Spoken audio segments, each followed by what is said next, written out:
Live from the broadcast center in Los Angeles, this is KCAL9 News at 4. A devastating reminder that COVID-19 infects people of all ages. Rises in LA County, among them a young person in Lancaster. It's believed to be the first death of someone under the age of 18 in the entire U.S. That minor was one of 4 new coronavirus deaths reported in LA County today, bringing the total to 11. There were also 128 new cases in the county for a total of 662, and over 40% of those cases are 40 years old or younger. Hello, everybody. I'm Juan Fernandez. And I'm Sharon Tay. This is KCAL9 News at 4, and we're streaming on CBSN Los Angeles. The increase today is just part of what's expected to be a sharper rise in cases to come across the county and the state. With so many closures already in effect, what can we all do to slow that rise? Well, that's what KCAL9's Dave Lopez tried to find out. He's live in downtown LA, where he spoke one-on-one with the county health director. Dave. And that would be Dr. Barbara Ferrer, who's been so open and blunt about the numbers. And this is basically what it's all about, saving lives through the numbers. The critical factor here is looking at what's happening in New York. We're about 2 weeks behind what's happening in New York, according to the experts. And so I went to the expert, Dr. Ferrer. We're somewhat behind New York. We look at New York and we predict that we could be in a similar circumstance in a few days. And the New York numbers, more than 25,000 positive cases of coronavirus, 125 deaths. And the numbers of those testing positive has doubled every day for the last 4 days. I will say, when New York started seeing the dramatic increase in cases, it was coupled by a very dramatic increase in testing capacity.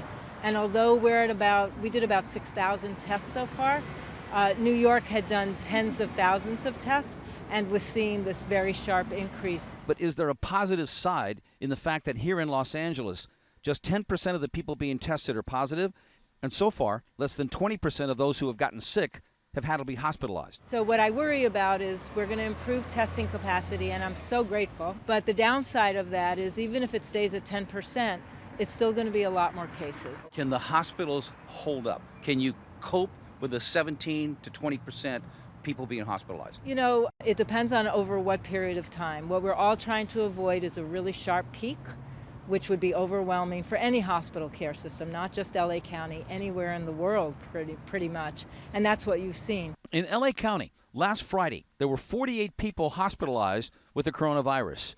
Today, that number is 118. The next month or two are really critical. You could just do the math. You know, even if you say 10% of people who are infected are going to need hospitalizations, and you estimate that we could have 1 million people who are infected, if all those 100,000 people needed to get cared for at a hospital in a short period of time, of course it would overwhelm our system. So the issue for us is do everything we can, do all the social distancing. If you're issued an order to quarantine or isolate, you have to do it, and that will flatten the curve. Okay, so are you concerned now by the numbers? Are you pleased with the numbers, or do you have any way of knowing? I'm not pleased with the numbers. I mean, every day I've reported people dying. It's devastating news for their families, for our communities, and there's nothing pleasing about anything that's going on right now, to be honest. This is a disease that can cause really heartbreaking devastation to families. The only tools we have are what I told you. We either do them well, we social distance well, we isolate well, we quarantine well, or the numbers will continue to rise in a very dramatic fashion. And then our hospital can get overwhelmed. So, you know, I beg everyone at this point, you know, help us out, do your part. Together, I think we can, in fact, slow the number of new cases, but only if we're all working together. A very critical time coming up for all of us who live in this community. The warning is there. The language couldn't be any more blunt. And there will also be more tighter restrictions on certain businesses. That's what the sheriff announced a short time ago. Gun shops, nightclubs, bars, and strip clubs. So we have found out we're making sure that all these businesses are complying. We are deploying an additional 1,300 deputies from assignments that are not essential patrol or custody to the field to augment all of the personnel that are deployed in the field. These new sources are also going to be available for all the independent cities throughout the county. So again, throw everything together, a time like no other. Listen to what the experts are telling us. Don't question it. Reporting live from downtown Los Angeles, Dave Lopez, KCAL9 News. Yeah, it's important that we all do this together. All right, Dave, thanks. Over in the San Fernando Valley, drive-up testing for coronavirus began today at noon at Hansen Dam Park in Pacoima. This was the scene earlier as they were getting ready to accept the first people coming in to get tested. LAPD officers are there to keep traffic and things under control. Tests are by appointment only. This area of the park is off Osborne Street and Dronefield Avenue. President Trump said Congress is getting close to reaching a deal on a nearly $2 trillion economic stimulus package. At this afternoon's coronavirus task force briefing, he talked about what's being done to bring more hospital beds to cities, including Los Angeles. The other hospital ship, and these are incredible ships, it's already on its way to Los Angeles. So we're in frequent contact with state and local officials and getting a lot of work done. We're likewise building hospitals in Los Angeles. Well, here are the numbers. LA will get 1,000 of those new medical beds when the Navy hospital ship Mercy arrives in Los Angeles. The ship won't be used for coronavirus patients. Instead, it will help relieve demands on other area hospitals. Well, Orange County now has 152 cases of coronavirus, and county leaders are taking steps to crack down on community spread. KCAL9 Orange County reporter Michelle Gili shows us that includes closing beach parking lots, but some aren't convinced new measures will keep people away. Surfers got a dose of saltwater therapy in Huntington Beach hours before the midnight deadline, calling for the closure of all beach parking lots. I don't know, really. I mean, they're going to be able to keep us out of the water. I can see you can't really park and you can't walk along the coast, but I don't know. We'll see. It'll be interesting to see what happens. Tuesday, the iconic Surf City Pier was shut down due to concerns over a lack of physical distancing, as were all of the outdoor recreational facilities in Huntington Beach. But I think it's necessary, because a lot of people will be on the pier at once, so it's good to prevent the large crowding, because tourists wouldn't really know to not go on the pier and stay far away from each other. They're just like, I want to look at the water, so yeah. Wednesday, the Balboa and Newport piers in Newport Beach will be blocked to foot traffic as well. All beachfront parking citywide temporarily unavailable. To the north in Seal Beach, city leaders closed beaches. The city pier is now off limits, which is hard for this local. In a way, I'm against shutting down the pier. I was here just last night, and people were keeping their social distance, and it's a real outlet. The San Gabriel River Bike Trail on the Orange County, LA County border is no longer open. The same goes for parks, picnic areas, and playgrounds in Seal Beach. It's locked up, yeah. Parks of all kinds in Costa Mesa, including the city golf course, the skate park, and parking lots close at midnight. Doggy distancing is even becoming a new thing. The gates at Costa Mesa's Bark Park are locked. It's a little bummer, but this is nothing that we can't work around, so. There are lots of other spots throughout Orange County that are closed, like this picnic area here at Baby Beach in the Dana Point Harbor. The list is literally changing hour by hour. So before you come, check the county website. In Dana Point, Michelle Gili, KCAL9 News. There are dire warnings coming out of New York, now the epicenter of the coronavirus in the United States. New York Governor Andrew Cuomo says his state now has 25,000 cases of coronavirus. That's 10 times the numbers here in California and Washington state. Cuomo says the number of cases in New York is doubling every 3 days and is expected to peak in 2 to 3 weeks. We were looking at a freight train coming across the country. We're now looking at a bullet train, because the numbers are going up that quickly. New York is the canary in the coal mine. What happens to New York is going to wind up happening to California and Washington State and Illinois. It's just a matter of time. The State of New York plans or expects rather to need 30,000 ventilators. FEMA sent 2,000 from the national stockpile just yesterday. Wow. With LA schools now closed until at least May, the district is scrambling to ramp up online teaching efforts. Computers have been promised to all students who need them, but KCAL9's Rachel Kim found out today many families are still struggling to adjust. As LAUSD campuses remain closed, many families like Stephanie Heisler's are trying to adjust to their new normal. Now, stop! Yesterday, she learned the closures will last at least until May 1st in the ongoing effort to slow the spread of coronavirus. I just kind of, I wanted to cry, to be honest. Heisler is a former educator and now a stay-at-home mom of 3. Two of her boys are at LAUSD schools. We asked her what it's been like in her home. It's been fun, but it's been challenging. We created a schedule together on day one that blocked out time to do our schoolwork, blocked out time to be creative and do Legos and do fun things. She was glad to hear that Superintendent Austin Buettner said the district will do what they can to help students learn. The district has launched an emergency investment of $100 million to help provide all students with the necessary devices and internet access to be able to continue their education online. Buettner also said the district would continue to serve student meals every day during the closure at their grab-and-go food centers.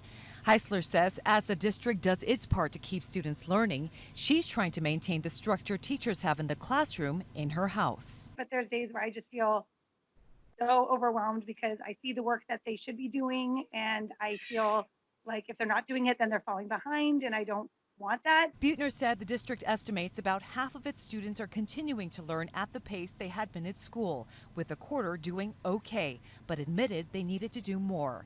Heisler tells us the homework packets and online programs are keeping them busy at home, but she's making sure there's balance with fun and family until campuses reopen.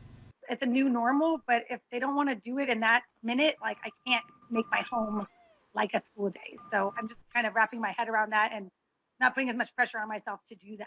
Reporting from North Hollywood, Rachel Kim, KCAL9 News. The coronavirus has a lot of people on edge, especially children. What can you tell them to ease their anxiety and also yours? We're talking to a local psychotherapist coming up. And I'm Amber Lee, forecasting from my house. I am tracking another storm that's going to bring us more rain, more mountain snow. Your forecast coming up.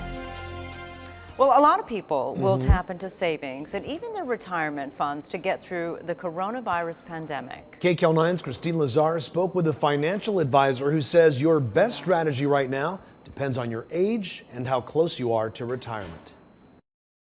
Have you recently opened up your 401k and felt sick to your stomach? Well, if you have, you're not alone. So we wanted to know, what should we be doing with our investments, if anything, during this economic crisis?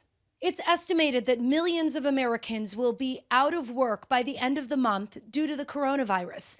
The stock market has been in a free fall. So what does that mean for your investments and retirement portfolio? This is an opportunity. This will pass. Accept this as an opportunity to rebalance your portfolios. We asked financial advisor Martin Von Connell the do's and don'ts of surviving this economic crisis. Don't forget, this is not an economic crisis, it's a biologic crisis, which will bring on a recession, no doubt about it. But once we get through that, there'll be opportunities to be had. Should you take your money out of the bank for fear that they'll run out of cash? The Federal Reserve and this country has enough money to meet that criteria. So don't go to the banks and pull your money out. It's not going to help you. Should you avoid looking at your 401k until this crisis passes? It's your money, not mine, not yours. So you should look at it and say, what can I do to maybe retool my 401k, rebalance it? And what about if you're nearing retirement? Just because you're retirement doesn't mean your money should retire as well, right? Knock on wood, hopefully you're going to live for another 25 years or so. You have the ability to participate in this market. Is that advice different if you're much younger? 40, full throttle, 100% growth, because you have the next 40 years to withstand these peaks and valleys. Experts say if you still have questions and you're not already working with one, you should contact a financial advisor. You shouldn't have to pay anything up front. Christine Lazar, KCAL9 News. Very good to know. Definitely. All right, want to go to meteorologist Amber Lee right now, broadcasting live from her home, bringing us the very latest forecast. Hey, Amber. Hi, Am. Health officials are concerned about what they're calling silent spreaders. Those are people who are infected by, but are not sick. That's right. Now, doctors in the UK say there might be a clue as to who's carrying coronavirus, and they want it added to the list of symptoms. Riley Carlson has more on the smell test. No one knows the symptoms of the coronavirus better than those who are living with it, like 39-year-old Tara Langston, who's in intensive care in London. Please, none of you take any chances. I mean it.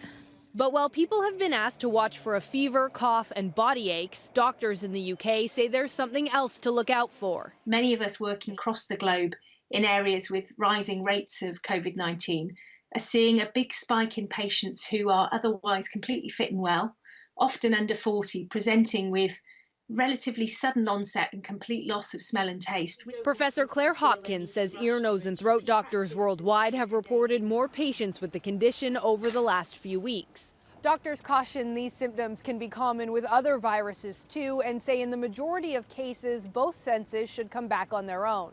Utah Jazz star Rudy Gobert was the first NBA player confirmed to have COVID-19. He tweeted that he hadn't been able to smell anything for 4 days. And a British health minister who also tested positive says she lost 100% of her taste and smell. Doctors hope these possible clues to help diagnose COVID-19 will encourage more people to self-isolate. I do believe it has the potential to make a difference. A new marker health experts hope may help slow the spread. Riley Carlson, London. Well, coronavirus has a lot of people scared, especially children. We are talking to a local psychotherapist about how you can help ease your child's anxiety during this pandemic. This pandemic is affecting more than 15 million hospitality workers nationwide. Well, now there's a big push to help out. I'm Chris Holmstrom. I'll have that story coming up. Yeah, I wish them the very best. I Indeed. think they're doing pretty well. They are doing pretty good. Some of those restaurants are doing well because a We all lot have of to people eat, are. right? And a lot of people are taking out.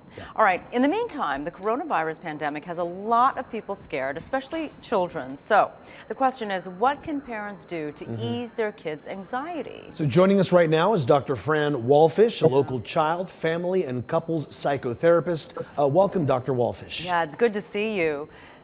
Thank you, Sharon and Juan. Good to be with you. You know, so many children and their parents are experiencing a lot of anxiety right now. What is your advice to all of them?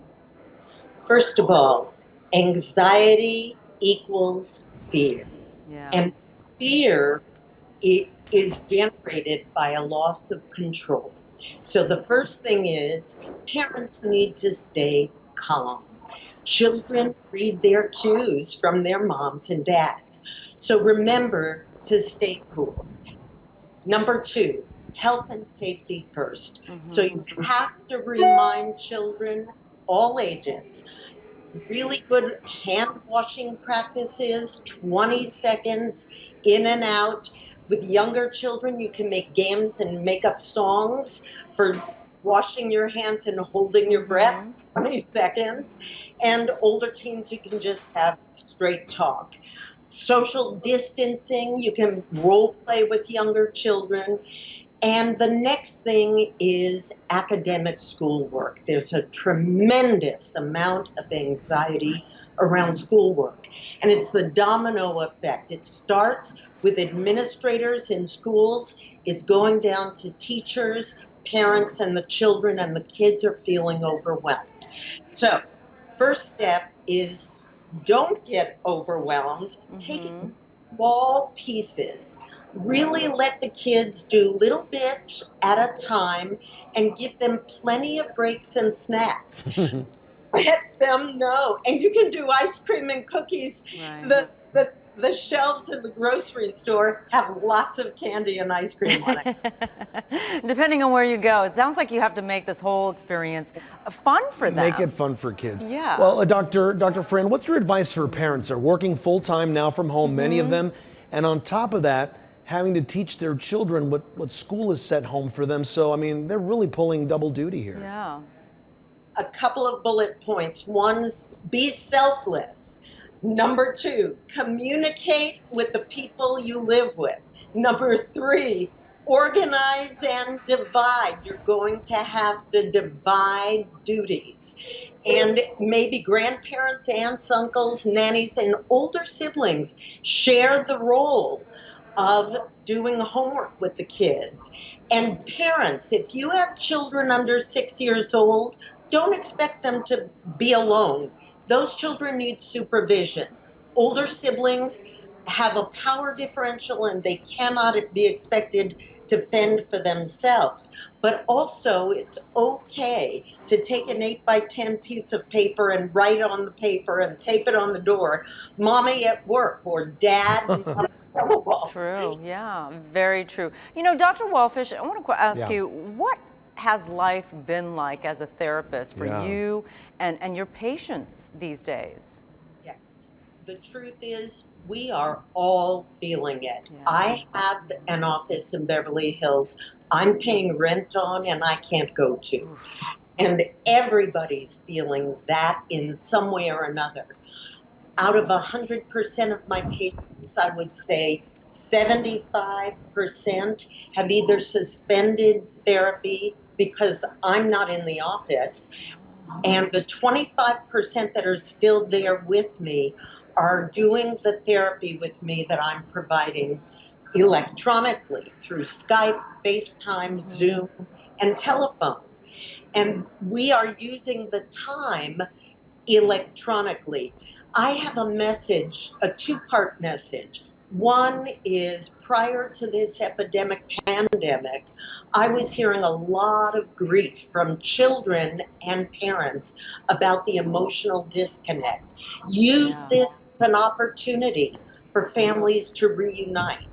And I just heard Robert De Niro on the radio say to the American public, be safe, be well, and practice social distancing because I'm watching you. Sweet. We're all learning so many different skills, Indeed. Dr. Wallfish, including us here in media. Even the way we're doing this interview with you right now, it's all new to all of us, huh? Yeah. All right. Thank you so much for being with us today. Thanks. Great seeing you. Yeah. Well, we've been talking about the shortages of masks and ventilators, but now you can help. What many people are doing in one community to give back. We've been talking about the shortages of masks and ventilators, and now there are concerns about access to basic medical equipment if coronavirus cases surge. KCAL9's Candace Crone shows us there are several ways to help. Boxes were put out in the lobby of the Ventura County Community Foundation for people to donate protective gear for medical staff and first responders. It's part of the county's efforts to fight the coronavirus pandemic, which is becoming especially concerning with masks and other PPE already limited. The disruption in the supply chain, as well as just the need across our nation, as well as across the entire world. So, everyone is working collaboratively to get the supplies out. County officials say while there's no shortage of supplies yet, the future looks uncertain as many other hospitals and essential workers are competing for the same equipment. Over at Dignity Health in Northridge, tents have been set up to deal with what is expected to be a wave of people who've contracted COVID-19.